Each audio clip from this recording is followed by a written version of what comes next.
Fee reimbursement బకాయిలు విడుదల చేయాలని అనంతపురం కలెక్టరేట్ ముట్టడించారు ఎస్ఎఫ్ఐ విద్యార్థి సంఘం నేతలు. చంద్రబాబు సర్కార్కు వ్యతిరేకంగా పెద్ద ఎత్తున నినాదాలు చేశారు.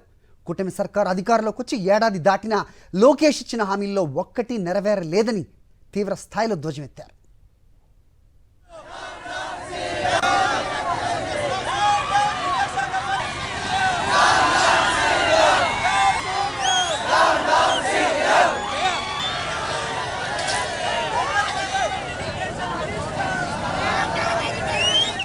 వ్యాప్తంగా ఉన్నత విద్య రోజు రోజుకు కుంటుపడుతున్నటువంటి పరిస్థితి ప్రధానంగా కనపడుతుంది. కూటమి ప్రభుత్వం అధికారంలోకి వచ్చిన తర్వాత విద్యారంగంపై తీవ్రమైనటువంటి నిర్లక్ష్యం చూపిస్తుంది. దానికి ప్రధాన నిదర్శనం ఇప్పటికీ కూటమి ప్రభుత్వం అధికారంలోకి వచ్చి సంవత్సరన్నర పూర్తి అయిపోయిన సందర్భంగా 6,400 కోట్ల రూపాయలు ఫీజు రియంబర్స్మెంట్ బకాయిలు ఇప్పటిదాకా విడుదల చేయలేదు.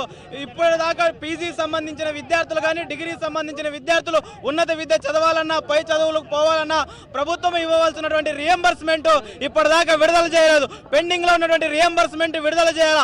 అదేవిధంగా ఎస్టీ ఎస్సీ బీసీ వెనుకబడినటువంటి తరగతి విద్యార్థులు ఈరోజు సంక్షేమ హాస్టల్స్ లో విద్యను అభ్యసిస్తున్నారు. అట్లాంటి సంక్షేమ హాస్టల్స్ అన్ని కూడా ఈరోజు తీవ్రంగా శిథిల వ్యవస్థకు చేరుకున్నాయి. ఏదైతే సంక్షేమ హాస్టల్స్ ఉన్నాయో వాటన్నిటిని పునర్నిర్మాణం చేయాల్సినటువంటి అవసరం చాలా ఉంది.